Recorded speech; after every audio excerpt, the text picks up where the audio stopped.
আইপিএলকে ঘিরে বাংলাদেশ ভারত সম্পর্কে নতুন করে উত্তেজনা দেখা দিয়েছে। গত ডিসেম্বরে আইপিএল নিলামে ৯,২০,০০,০০০ রুপিতে কলকাতা নাইট রাইডার্সে চুক্তিবদ্ধ হয়েছিলেন বাংলাদেশের তারকা পেসার মুস্তাফিজুর রহমান। কিন্তু হঠাৎ করেই নিরাপত্তা ঝুঁকির অজুহাতে তাকে আইপিএল থেকে বাদ দেয় ভারতীয় ক্রিকেট বোর্ড। এ সিদ্ধান্তে তীব্র প্রতিক্রিয়া জানায় বাংলাদেশ ক্রিকেট বোর্ড। প্রতিবাদ স্বরূপ আসন্ন টি-20 বিশ্বকাপ ভারতে না খেলার বিষয়ে আইসিসিকে চিঠি দেয় বিসিবি।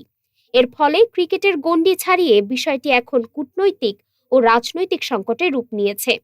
আন্তর্জাতিক সম্পর্ক বিশ্লেষকদের মতে এই সংকটের সমাধান কেবল কূটনৈতিক পর্যায়ে নয়, বরং রাজনৈতিক সদিচ্ছা ছাড়া সম্ভব নয়। জাহাঙ্গীরনগর বিশ্ববিদ্যালয়ের অধ্যাপক ডক্টর সাহাব এনাম খান বলেন, মুস্তাফিজকে বাদ দেওয়ার ঘটনায় ভারতীয় ক্রিকেট বোর্ড ও রাজনৈতিক মহলের দায়িত্বশীলতার ঘাটতি স্পষ্ট। সাবেক রাষ্ট্রদূত এম হুমায়ুন কবির একে অপ্রয়োজনীয় ও উস্কানিমূলক সিদ্ধান্ত বলে মন্তব্য করেন। বিশ্লেষকদের মতে সম্পর্কের অবনতি হলে ক্ষতিগ্রস্ত হবে দুই দেশই। এমন পরিস্থিতিতে ক্রিকেট কি নতুন করে রাজনৈতিক উত্তেজনার আগুনে ঘি ঢালছে? এই প্রশ্নই এখন সবচেয়ে বড়। ডেস্ক রিপোর্ট, বাংলাদেশ সময়।